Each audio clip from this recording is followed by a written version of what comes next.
Ok.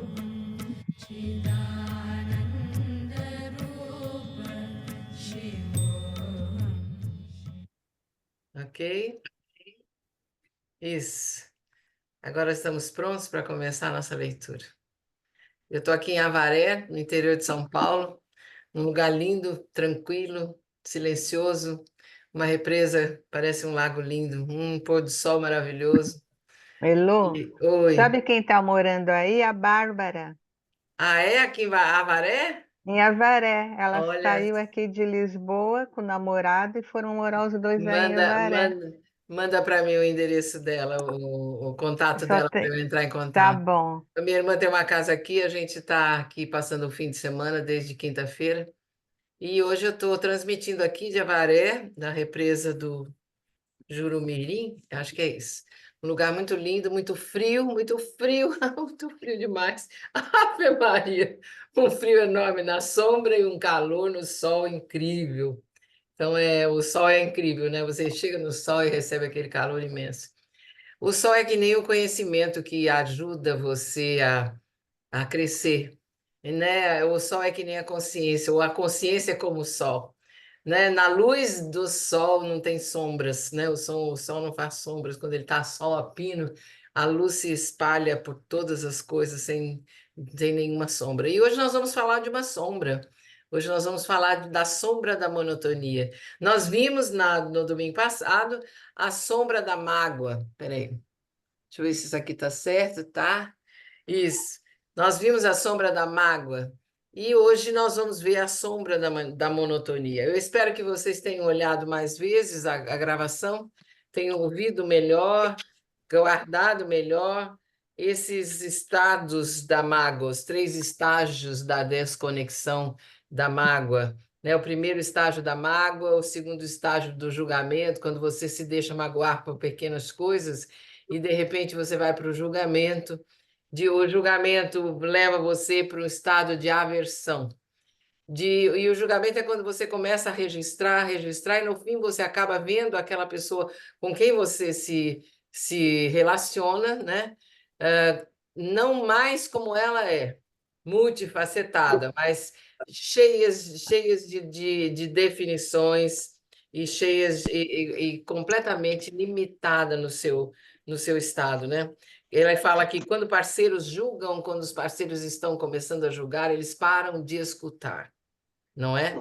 E o respeito sai de cena, um para de respeitar o outro como ele é, nas suas qualidades, nas suas dificuldades, nas suas características, não é? O que você antes achava fofo e charmoso vai tomando um abuso, vira um motivo de irritação. E a irritação vai crescendo com uma coisa, vai crescendo com uma outra coisa, e você não vai mais ver o outro como ele é. Você vai entrar num estado, o seu relacionamento entra num estado de aversão. Aversão é você não aguenta mais ficar do lado daquela pessoa. A química do seu cérebro está tão alterada que você só consegue ver o seu parceiro de maneira negativa.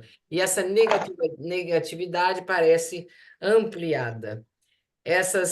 Você procura fugas, você procura, então, outras coisas que deem para você um espaço de, de dopamina, de alegria, de prazer, onde você não encontra mais no seu relacionamento, e você começa a procurar fugas de dopamina rápida, temporárias, não é?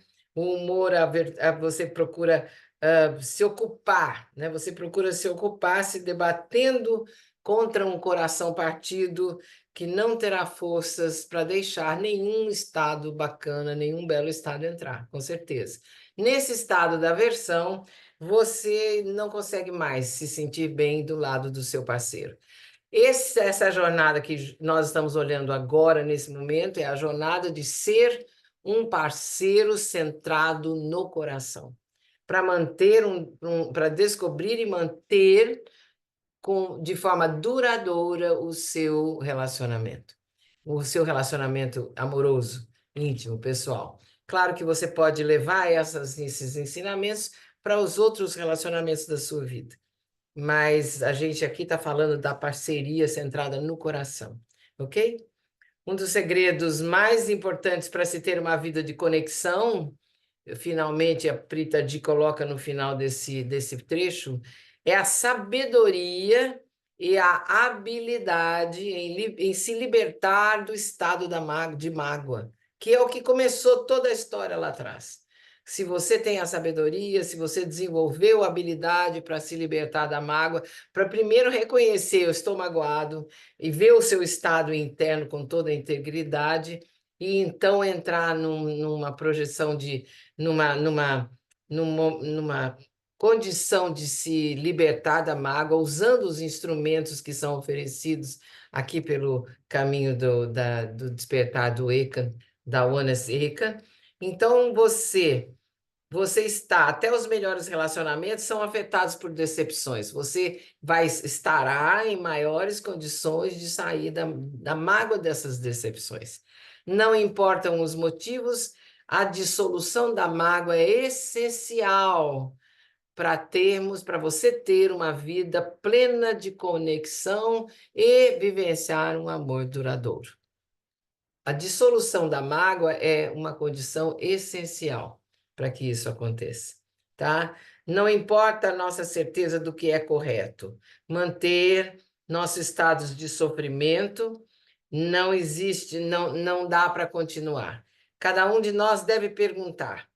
E aí nós fechamos essa sombra da mágoa com a pergunta muito importante que você tem que escrever no seu espelho, assim, toda hora você olhar na sua casa, em algum lugar, para você se lembrar. Quando a mágoa vem, quando alguma coisa pinica o relacionamento, você deve olhar e perguntar o que é mais importante para mim agora? Permanecer nessa mágoa ou nutrir o meu relacionamento? E fazer essa escolha. Se você quer nutrir o seu relacionamento, manter o seu relacionamento, você deve imediatamente reconhecer a mágoa e trabalhar para que ela se dissolva e que você possa seguir em frente, deixando essa mágoa para trás, completamente para trás. Sem ficar achando que deixou para trás, tudo bem, ficou, já passou, é passado, mas qualquer coisa que vem lá na frente, você lembra daquela mágoa e leva para o seu companheiro, sua companheira, aquela memória, aquela lembrança de algo que realmente não passou em você, porque está ali ainda alterando, impactando o seu comportamento de relacionamento, tá? Então, hoje vamos para a sombra da monotonia. Página 122 aqui no meu livro. E nós estamos olhando e estamos refletindo no, na jornada de ser um parceiro centrado no coração. Sejam bem-vindos todos os novos, aqueles que estão entrando agora. Pessoal aqui do Instagram, não dá para eu ver direito quem está aqui. Luciana, Calage, Ju Alvarenga, a Vida Ativa Oficial. Venham, permaneçam durante o certo. Vocês que são novos, aguentem firme aí, ouçam um pedaço para ver como você estará se conectando, se engajando com essa leitura. Ela tem algo para lhe dizer, porque vai falar sobre os seus relacionamentos. E como você sabe, os relacionamentos são tudo na vida, é a própria vida, não é? Então, coloque suas mãos sobre o livro nesse momento, as duas mãos sobre o livro. Feche os olhos devagar. Isso. Tome uma postura ereta, sagrada, seus chakras todos alinhados.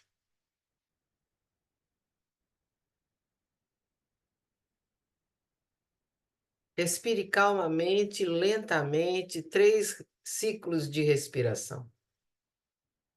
Inspira longo, expira lento. Enquanto isso, você solta a boca, a língua, os ombros, as pernas, a voz. Solta o corpo. Inspira lento, profundo. Expira lento e longo.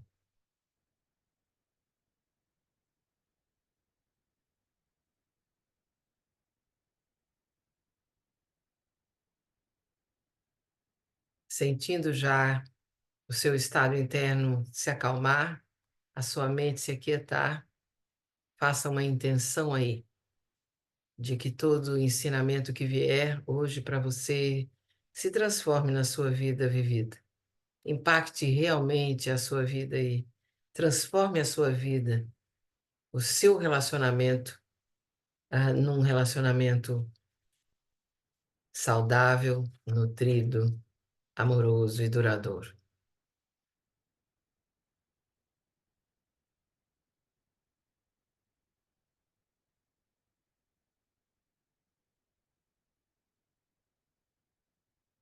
Respira aí.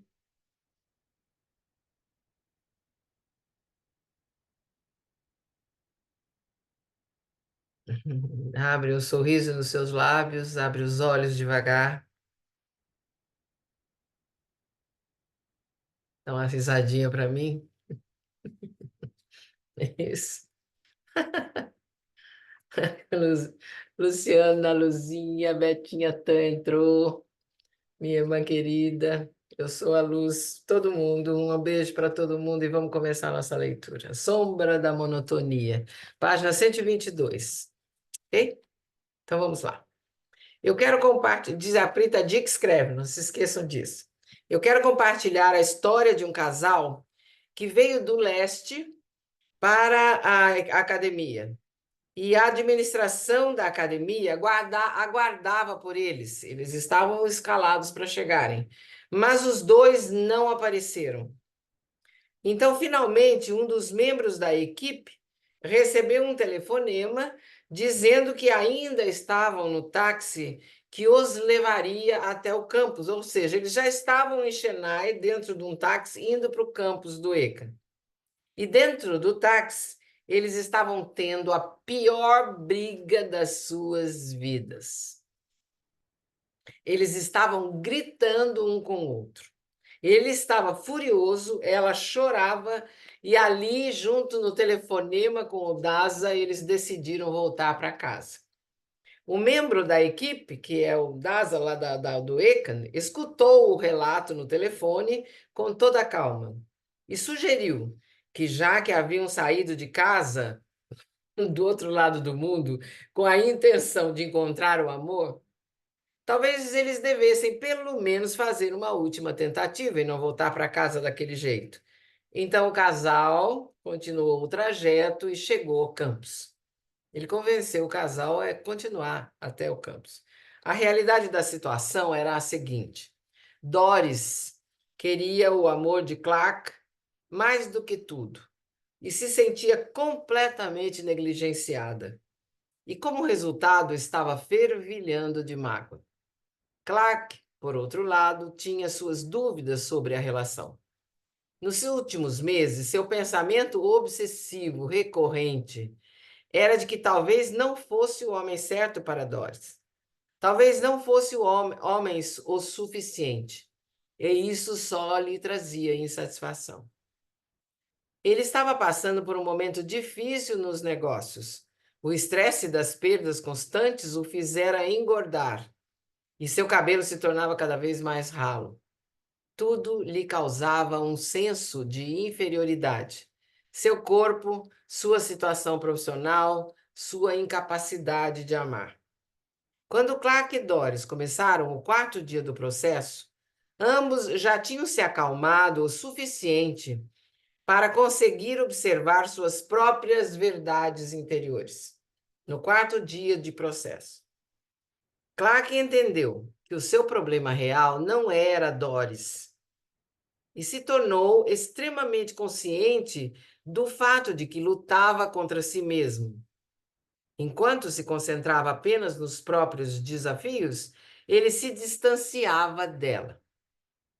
Ele percebeu que estava mergulhado em um estado de desespero e inferioridade, e era isso que causava a distância entre eles.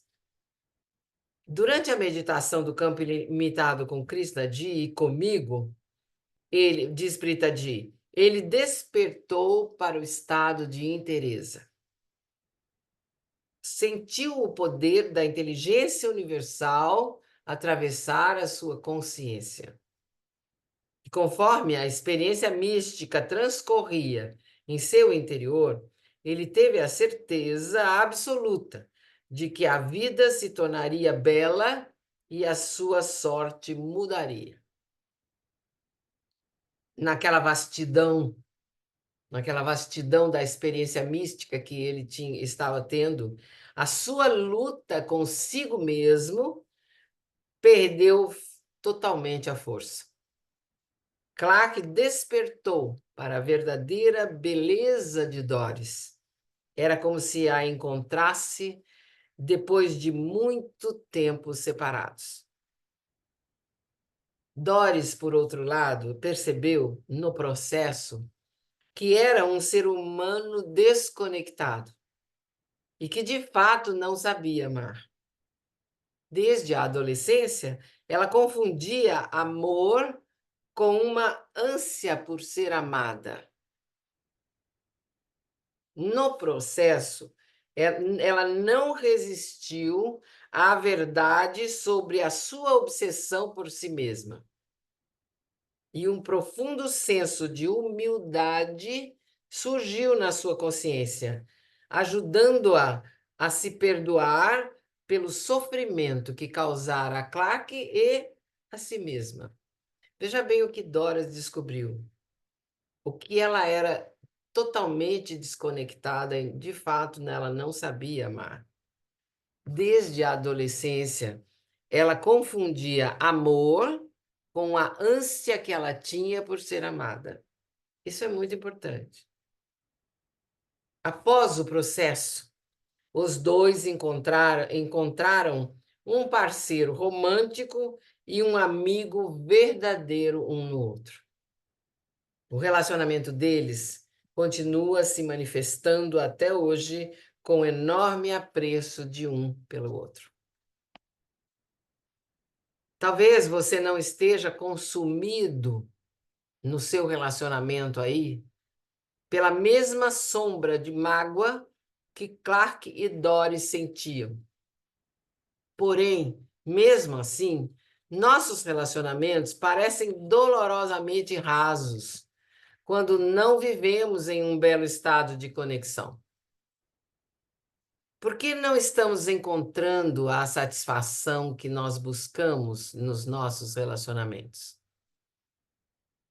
Às vezes, o problema não surge entre o casal, mas surge na vida e nos desafios que a vida impõe. Incapazes de lidar com as dificuldades, nós sucumbimos a um estado sombrio de preocupação, irritação ou ansiedade. Veja bem, às vezes o problema não está entre o casal, mas na vida e nos desafios que a vida impõe. E sem saber como lidar com as dificuldades, os casais sucumbem a um estado sombrio de preocupação, irritação e ansiedade. Atolados nesses estados de aflição, acabamos nos deixando consumir pela tentativa furiosa de resolver problemas, a maioria dos quais é inexistente, imaginária ou exagerada. Facilmente ofendidos, mergulhamos em uma missão de autodefesa e nos tornamos incapazes de lidar com situações reais, de maneira que criem mais felicidade e bem-estar para todos. Nosso estado interior, nesse momento, nos cansa e exaure. O casamento entra no estado de cansaço e de exaustão. A parceria amorosa. Nossa experiência sensorial, o contato físico, de um com o outro, se torna sem graça nenhuma, não tem mais graça nenhuma. Nós desenvolvemos uma mente com pensamentos antigos sem qualquer inovação. Entra numa rotina total e os pensamentos e as ideias e as sugestões que aparecem são as mesmas, são antigos, pensamentos antigos. Eu gosto muito disso, pensamentos antigos. Pensa bem, num casal nesse estado, não tem inovação nenhuma. Encontrar com o outro deixa de ser emocionante, deixa de ser legal, deixa de ser bom. O relacionamento se torna deteriorado, talvez oferecendo certo senso de segurança ou conforto, mas nenhum prazer interior, nenhum preenchimento interior. Nós nos agarramos ao outro de maneira possessiva, não porque adoramos viver junto com o outro, mas porque temos medo de viver sozinhos. Isso nos lembra uma velha história chinesa, que é a história da minha chamada. Você conhece a história desse homem que tinha medo da própria sombra e do som dos próprios passos? Não? Então vamos lá. É o conto de um homem que tinha medo da própria sombra e vivia apavorado com o som dos seus próprios passos. Um dia, enquanto ele caminhava pela vida, as nuvens se afastaram e o sol criou uma sombra enorme. O homem entrou em pânico e, tentando fugir dessa sombra, ele começou a correr. Não importava quão rápido ele corria, ele se movia. Era impossível escapar da sua sombra e do som dos seus passos enquanto ele corria. Ele entrou em pânico com a sombra e com o barulho dos seus passos correndo. E ele corria, ele corria, ele corria. Corria de medo. Ele continuou correndo, correndo, correndo até desmaiar de tanto cansaço e finalmente morrer de exaustão. Pensa, se esse homem tivesse parado e sentado sob uma árvore, por exemplo, o barulho dos passos acabaria e a sombra teria desaparecido, certo? Então veja bem, nos nossos relacionamentos, quando nós nos deparamos com essa segunda sombra, a sombra da monotonia, quando ela chega e cobre o relacionamento, começa a cobrir o relacionamento, essa sombra, nós tentamos fugir, que nem o homem queria fugir da sombra.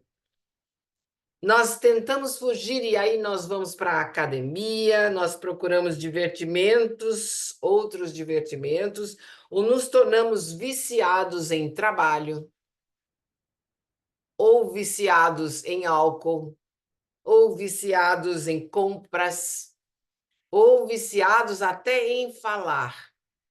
Algumas pessoas não conseguem parar de falar, de tagarelar, dessa forma, fugindo da sua decepção com a vida. Já viu isso?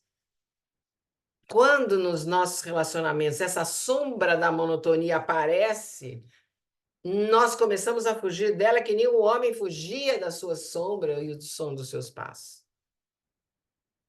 E nós fazemos o quê? Nós vamos para alguma coisa, outra coisa, como a Prita te coloca aqui, a gente se torna viciado em alguma coisa.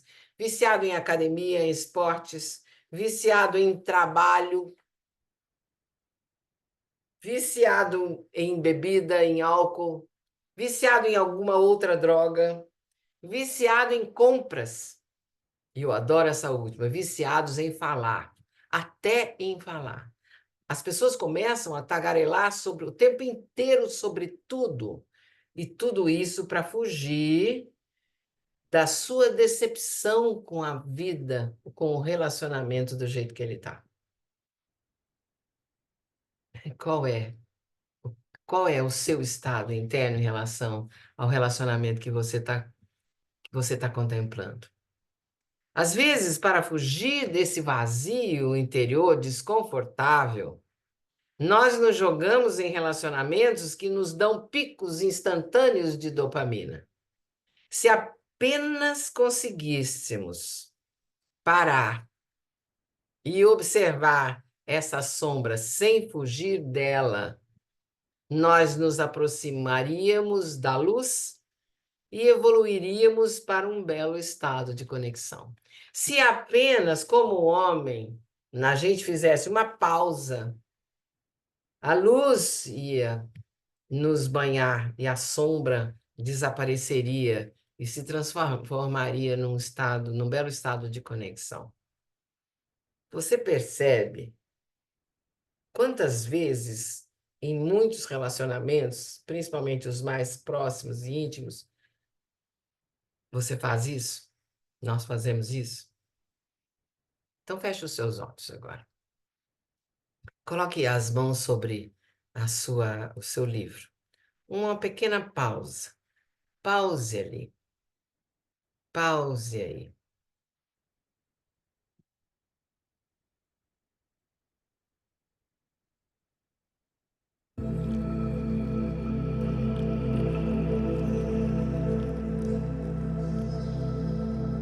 Eu quero lhe perguntar uma coisa.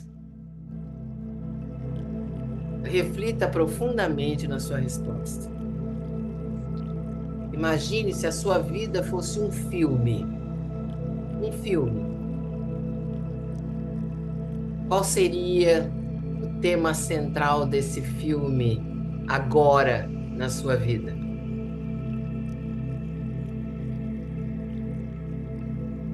Quem seria o personagem principal? Seria você?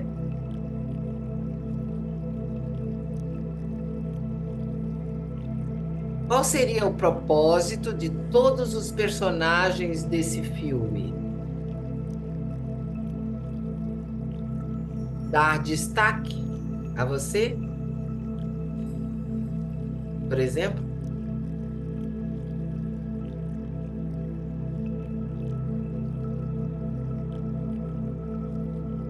Ou você se vê no filme com o papel de contribuir, melhorar a vida dos outros personagens e trazer mais alegria e prazer para o filme da sua existência? Como seria o seu filme?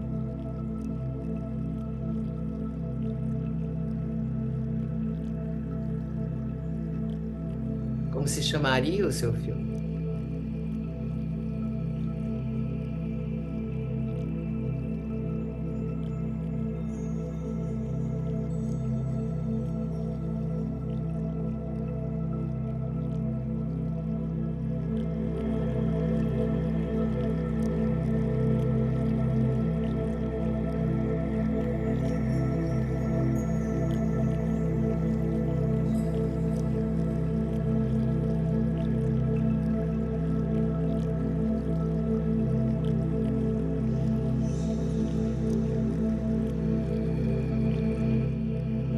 Respire profundamente. Vai saindo dessa contemplação devagar. E se você quiser anotar alguma coisa aí no seu caderno, você pode fazê-lo, para depois você voltar aí nessa pausa. Ok? Então vamos continuar. Página 125. O labirinto da autoobsessão. Quando a autopreocupação se torna um hábito, veja bem, a autopreocupação, preocupação apenas consigo mesmo. Quando isso se torna um hábito, a nossa mente tende a vagar pelo passado ou pelo futuro, ou de um lado ou de outro. Nós podemos nos perder tanto pelos caminhos da lembrança de algo que aconteceu há meia hora, há um ano ou há uma década, como também nós nos perdemos pelas trilhas imaginárias das futuras possibilidades dolorosas, caóticas. Isso acontece quando a sua preocupação se torna você centro das suas preocupações, a sua autopreocupação se torna um hábito. Você já está fazendo isso sem prestar atenção, que virou um seu padrão de pensamento. Veja bem, ou você fica no passado, ou você fica no futuro.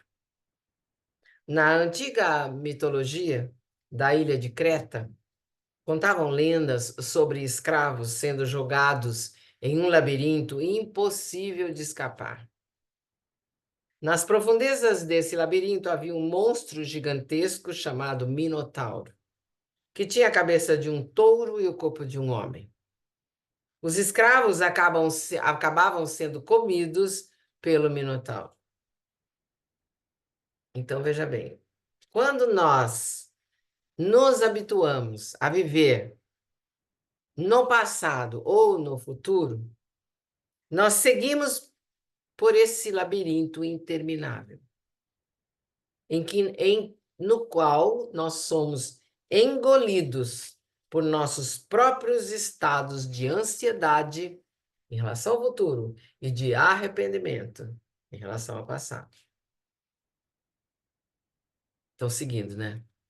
Nós nos tornamos pessoas amarguradas, que não conseguem estar presentes em estado de presença para o outro no relacionamento. E nós nos perdemos nas lembranças de como um relacionamento deve ser ou não deve ser. A gente sai e perde a conexão do estado de presença com o outro. Para superar as decepções da vida, buscamos desesperadamente estímulos ou prazer. Porém, a mente, que só anseia por satisfação, se torna facilmente entediada, já que está sempre buscando experiências novas e melhores. Ela busca, acha, se fica entediada, volta, busca, acha, fica entediada, busca, acha, fica entediada. Os estágios de mágoa, a sombra da mágoa, os estágios de monotonia, a sombra da monotonia, são auto-obsessivos. Nessas duas condições, você só se preocupa consigo mesmo. O outro não existe quando nós estamos desconectados. Isso é profundamente verdade. E você tem que despertar para isso. Nos seus estados de autopreocupação, no hábito de se autopreocupar, ou você fica nas lembranças do passado ou na ansiedade pelo futuro. Você perde o estado de presença. Você está totalmente desconectado do outro, do seu parceiro, no caso, do relacionamento. Você está só olhando para si mesmo. Nós sabemos que a leitura dessa jornada da vida aqui pode trazer ou pode ter trazido à tona para você algumas verdades desconfortáveis sobre os relacionamentos mais importantes da sua vida. Muitas pessoas que embarcam nessa caminhada se surpreendem ao descobrir que as suas relações foram construídas sobre alicerces instáveis. Outras sentem medo de terem se afastado demais do parceiro para conseguir consertar as coisas. Não dá mais tempo, acha que não tem mais jeito. Apesar de terem tido uma conexão profunda no passado. O que aconteceu? E aí elas nos perguntam. Essa pergunta é crucial. Se nossos relacionamentos têm uma base instável, será que podem ser salvos? O que acontece? Nós podemos encontrar uma maneira de nos conectarmos mais A gente era profundamente conectado quando nós nos encontramos. O que que aconteceu? Tem jeito de se conectar outra vez? E se já temos uma profunda conexão espiritual com nossos parceiros, como que é que nós vamos manter essa chama acesa? Essa é a pergunta que fazem a Preta G, não é? Ô, respostinha que vale US$ 1 milhão, hein? Se à luz da visão espiritual. Como nos libertamos desse inverno interior tão doloroso? Não apenas lidando com aceitar o sofrimento, não apenas administrando o tédio que sentimos no nosso relacionamento. O que que é administrar? É dar um jeitinho, empurrar com a barriga, né? Não basta nós nos distrairmos com as mágoas e com as inseguranças. Como podemos encontrar uma conexão e despertar desses pesadelos auto-infligidos, desses pesadelos que nós criamos para nós mesmos? A resposta é: como? É com o apoio de uma visão espiritual para o seu e o nosso relacionamento. É dessa forma que a gente pode responder essas perguntas. Vamos voltar ao primeiro segredo sagrado por alguns instantes. A visão espiritual pode ter um forte poder na formação de conexões. As pessoas têm visões espirituais para os seus negócios, para as suas carreiras, para a sua saúde. Lembre que nossa definição de visão espiritual é uma visão para o estado interior que afeta tudo que nós fazemos e tudo que nós criamos. Pense nisso. Você quer ser apenas um companheiro, um amigo, um líder? Ou você quer ser um companheiro, um amigo, um líder feliz e realizado? Você já fez essa pergunta para você? Num relacionamento íntimo, eu quero ser um companheiro para essa pessoa? Ou eu quero ser um companheiro feliz e realizado com essa pessoa? Essa é uma pergunta séria e de extrema importância, porque sem uma visão espiritual, você levará o estresse para tudo que você faz. Até mesmo os melhores relacionamentos e sucessos não lhe trarão alegrias. Mais uma vez, é preciso lembrar que só podemos viver em dois estados de consciência, dois estados interiores: o estado de estresse ou o belo estado de ser. Se você não estiver no belo estado de ser, a única alternativa que você vai ter é o estresse. Não tem mais nem menos. A decisão mais importante que alguém pode tomar sobre um relacionamento não se trata de onde comemorar o primeiro, ou o segundo, ou 25 anos juntos. Nem se trata da lista de convidados ou até mesmo como será a festa para comemorar. A questão fundamental que se pode tomar sobre um relacionamento é em que estado vocês vão se relacionar nesse dia e em todos os dias antes desse dia e depois, em cada dia depois desse dia. Essa é a questão. Em que estado você vai se relacionar com o seu companheiro ou companheira antes, durante e depois? Tá aí uma coisa que não se pensa, não é? É preciso estar desperto para ouvir, para enxergar isso. a questão da visão espiritual sobre um relacionamento. É confortável viver em estados de desconexão? Ou se tornou essencial para você viver em um belo estado de amor, de prazer, de conexão, de compaixão, de gratidão um pelo outro? Como é para você?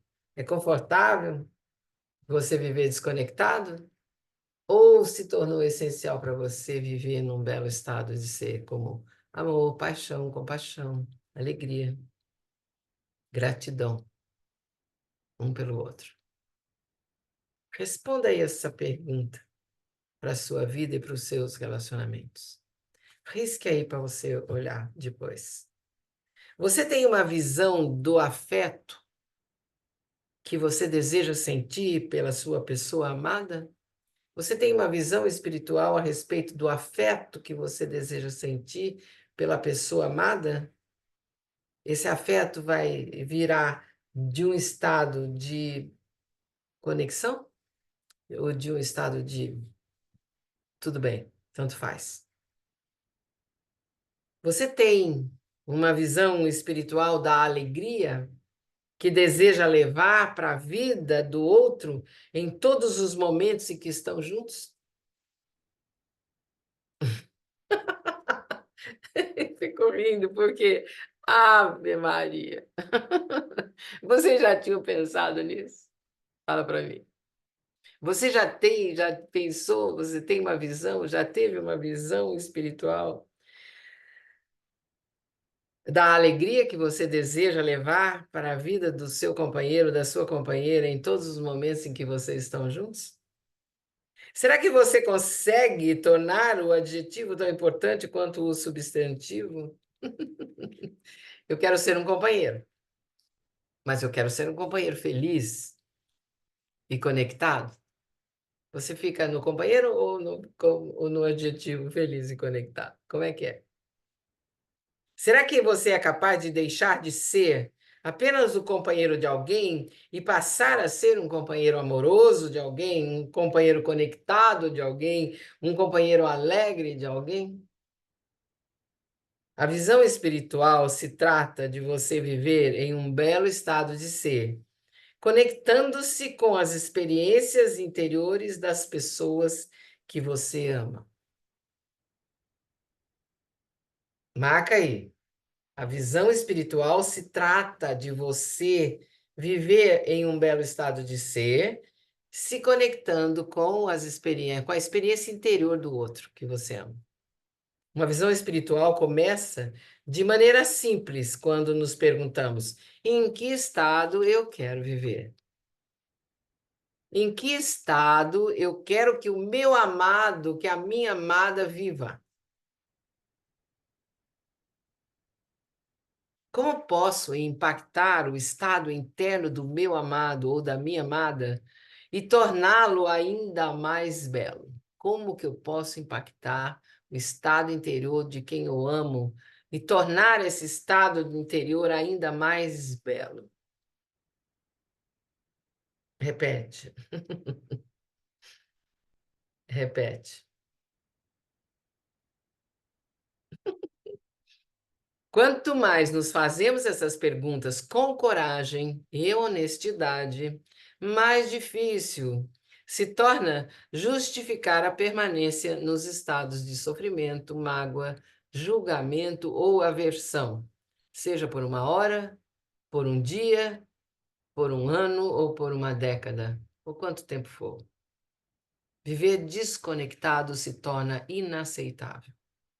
Se isso parece impossível, nós prometemos a você, não é. Não é impossível. Quando nos comprometemos a viver em um belo estado de conexão, a monotonia e a separação se desaparecem e a vida parece ganhar novo fôlego. Pura da verdade. Porém, para que isso aconteça, geralmente precisamos repensar nossos conceitos de amor e de conexão. Há um defeito fundamental na maneira como a sociedade moderna compreende as ligações entre as pessoas. É um engano alimentado pela cultura. Como resultado, muitos de nós anseiam por algo que nunca sentimos. O belo estado de conexão não se trata de satisfazer as expectativas do outro de forma obsessiva. Nem se trata da virtude cultivada de colocar as necessidades de quem você ama acima das suas próprias. Não se trata de planejar dar para ganhar. A conexão não é um sacrifício nem uma estratégia. É um estado de ser. Essa é um parágrafo muito importante na cultura em que a gente viveu, que a gente pode estar sendo educado, na cultura dos nossos ancestrais, dos nossos precursores. O belo é a conexão não se trata de satisfazer a expectativa do outro de maneira obsessiva. Não, amar significa fazer o outro feliz o tempo todo. Nem significa cultivar, nem colocar as necessidades do outro acima das suas próprias. Isso não é conexão. Isso não é conexão. Não se trata de planejar dar para ganhar em troca. Isso não é conexão. A conexão não é um sacrifício e nem é uma estratégia. Quando o planejamento, a estratégia entra num relacionamento, o relacionamento não existe mais. Cessou. A conexão é um estado de ser. Um relacionamento baseado em conexão não significa um relacionamento livre de conflitos de jeito nenhum.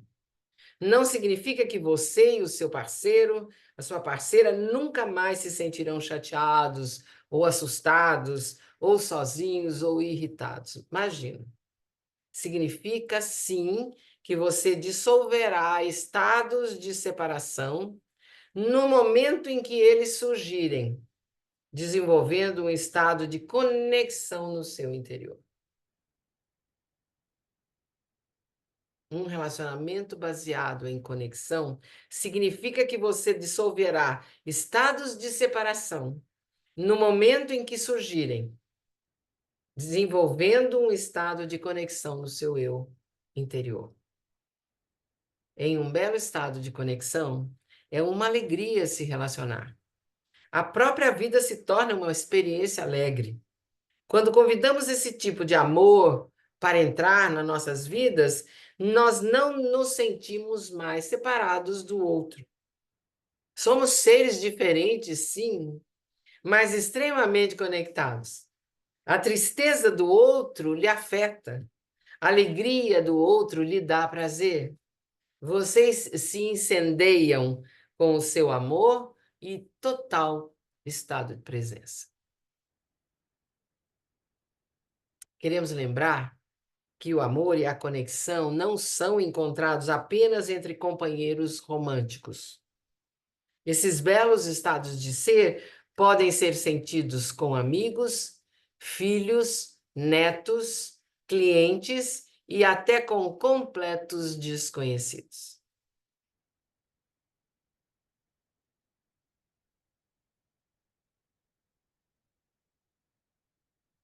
E aí vem uma história para vocês. Sunil visitou o nosso campus para uma sessão de mentoria particular com Krishnaji. Sou uma pessoa muito amorosa, disse ele para nós assim que chegou. Um filho muito carinhoso. Meus pais até moram na casa ao lado da minha. Porém, ao se aprofundar em si mesmo, Sunil percebeu que, apesar das suas atitudes serem responsáveis e carinhosas, seu estado de consciência era desconectado. Ele não aguentava ouvir o pai falando por mais de 10 minutos. Isso era algo que o deixava incomodadíssimo. Na adolescência, ele tomara a decisão de largar a escola e trabalhar em Mumbai. O pai ficara chocado e o pressionara a continuar os estudos, porém acabara cedendo, contanto que o filho mandasse metade do seu salário para a casa dele todo mês. A experiência de Sunil em Mumbai foi dolorosa. Ele sofreu muitas crueldades. O clima da cidade não o deixava nem um pouco confortável. Quase imediatamente ligara para casa, pedindo para retornar, mas o pai insistira para que ele continuasse onde ele estava.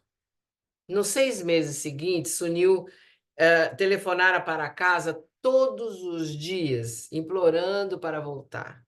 Finalmente, amargurado com o fato de que o pai se recusava a lhe ajudar, ele parou de pedir, mas continuou mandando dinheiro para casa. Em seu aniversário de 21 anos, seu pai lhe deu um presente e disse: Passei esse tempo todo investindo o dinheiro que você mandou para casa, explicou ele. E deu para o Sunil. Sunil pegou o cheque e jogou o cheque na mesa. Não preciso disso, disse ele. Posso ganhar 10 vezes mais do que esse valor. Ele nunca superou a riqueza, a tristeza de sentir que seus pais o abandonaram em seu momento de maior necessidade.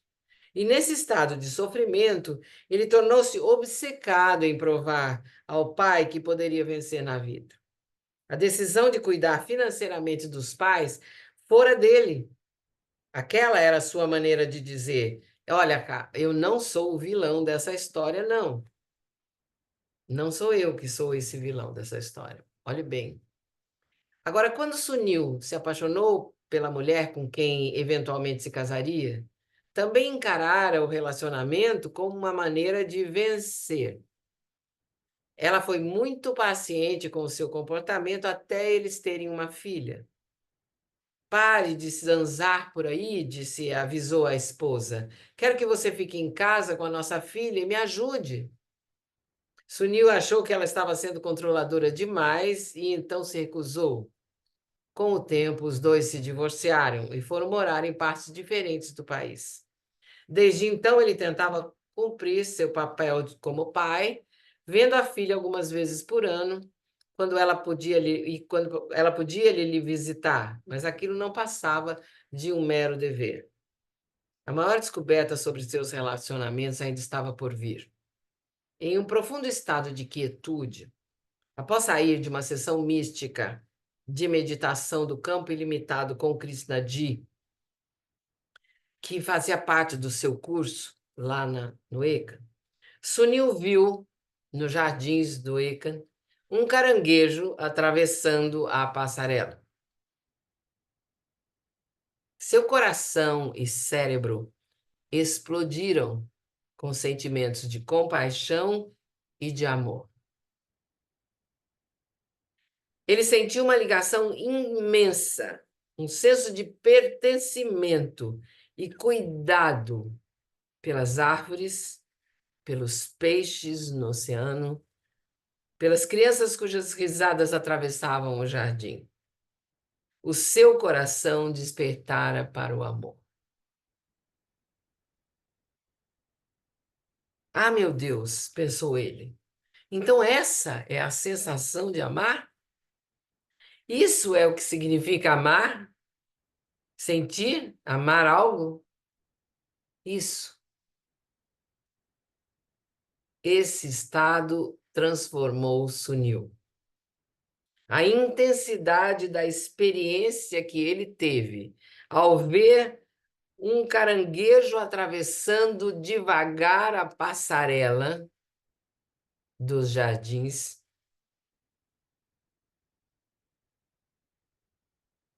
Essa experiência, essa intensidade dessa experiência diminuiu ao longo de alguns dias, mas Sunil, depois disso, nunca mais foi o mesmo. Ele decidiu morar meio período na mesma cidade que a filha de 8 anos, onde a filha de 8 anos vivia com a mãe, para passar uma semana por mês com ela. O primeiro dia que passaram juntos, a menina o tratou com muita hesitação, como sempre fizera. Porém, desta vez, ele sabia como se conectar. O estado de amor tomou conta de tudo enquanto ele se conectava aos desejos e pontos de vista da filha. E as picuinhas com os amigos da escola. Após algumas horas, a filha não conseguia parar de falar com ele, toda feliz. Quando ele nos contou sobre a transformação no relacionamento entre os dois, ele disse: Meu peito está até dolorido, porque sempre que vou buscá-la na escola, ela me vê de longe, sai correndo e pula em cima de mim. Sunil também encontrou uma companheira linda que se considera afortunada por ter encontrado um homem assim. No trabalho, além de compartilhar os lucros trimestrais, ele também se concentra em deixar os funcionários mais felizes. A história de Sunil é um caso clássico de uma pessoa que desperta para o amor e que agora é capaz de amar todo mundo. É incrível, porque toda vez que que eu leio essa história, me dá uma grande emoção.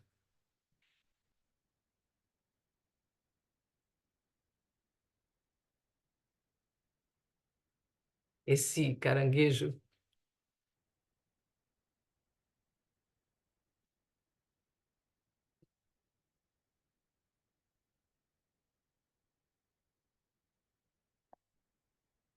sempre me pega.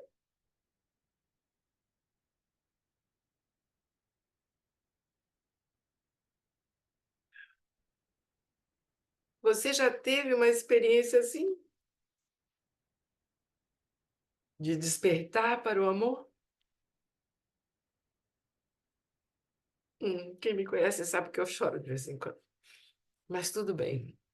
Esse caranguejo sempre me emociona muito. Essa jornada rumo à verdade requer extrema coragem e extrema paixão.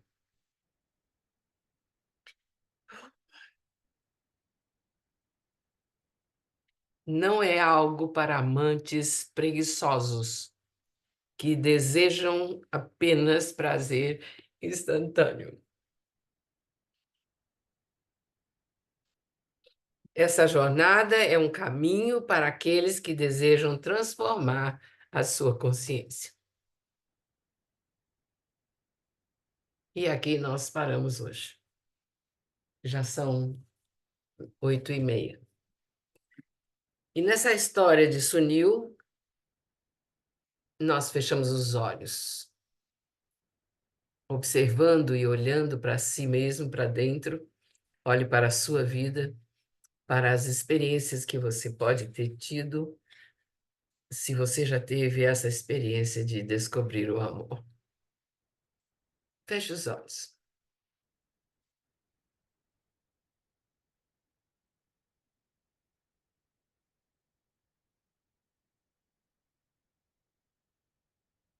Respire, respire. Coloque as mãos sobre o coração, o seu chakra cardíaco, assim, sinta o pulso do seu coração.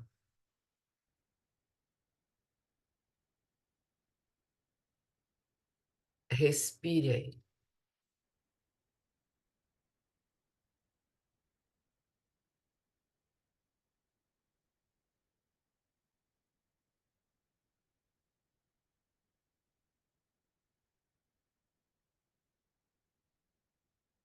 Solte o seu corpo,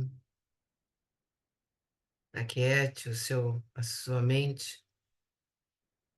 Se lembre da sua intenção, renove a sua intenção lá do começo, quando você intencionou que cada ensinamento que a leitura trouxesse hoje impactasse a sua vida profundamente e transformasse a sua consciência. A nossa leitura hoje tem ensinamentos muito impactantes. E eu espero que eles levem para você uma luz que ilumine a sua consciência nos seus relacionamentos. nesse relacionamento de parceria que você já teve, o que você está tendo, o que você quer ter. E isso possa causar uma mudança de luz na sua vida, de alegria. Então vamos colocar a nossa, a nossa, vamos visualizar diante do nosso chakra Agnya, aqui no centro da testa, uma luz muito clara e dourada entrando e inundando o nosso cérebro, recebendo essa energia da Chaitanya Diksha, que é justamente uma Diksha que intencionada para iluminar a sua consciência, para que você veja, para que você saia, para que você reconheça, veja e saia da sombra da mágoa, da sombra da monotonia nos seus relacionamentos. Que essa energia lhe traga ilumine a sua consciência nesse sentido. Essa é a intenção.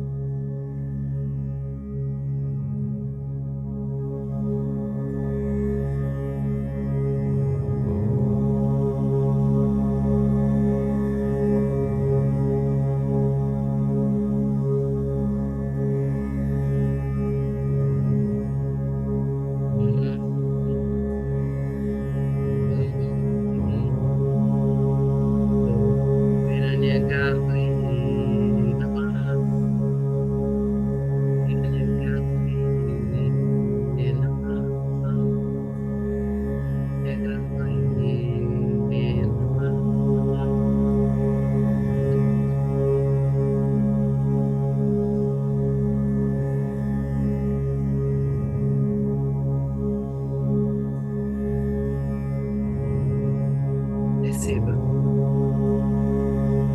receba essa Chaitanya Diksha.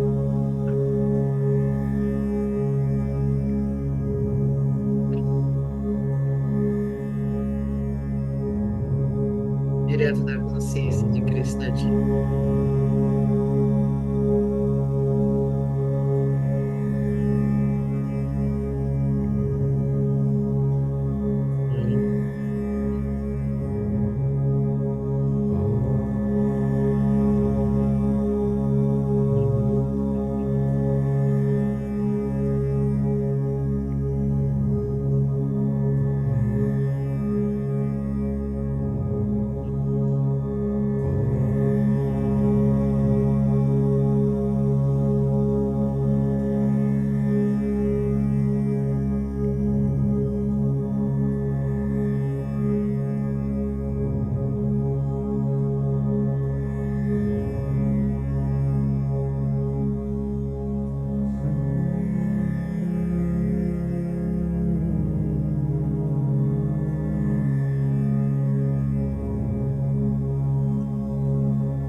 paz do amor habite o seu coração.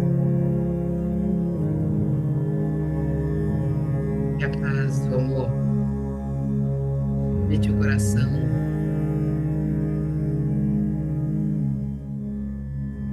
dos seus amores. Que a paz do amor habite o coração de todos ao seu redor.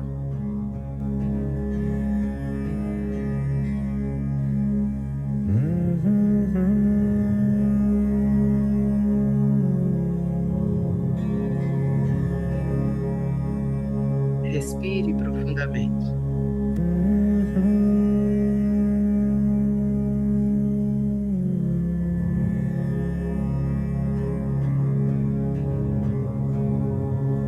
Você estiver pronto, quando você estiver pronto, abra os seus olhos sem pressa nenhuma. Eu agradeço imensamente a sua presença, mais essa leitura linda. Espero encontrar todos vocês amanhã, esse domingo que vem, para a gente continuar com muita gratidão. Fábio Tambassa, Betinho Tan. Beijo para vocês dois, especial hoje. Gratidão, Léa, gratidão a todos vocês que estão aqui. E nós continuamos no próximo domingo. Namastê.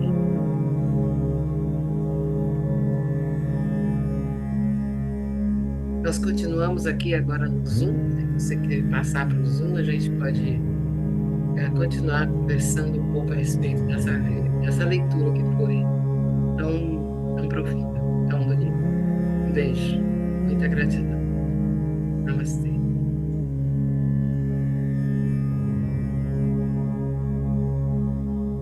Gladys, Haris, gratidão, querido. Caiu. Beijo.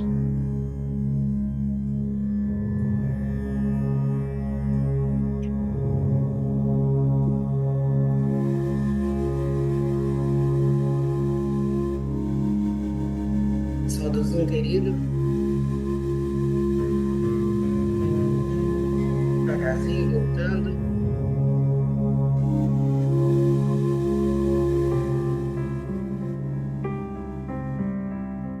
Respirando.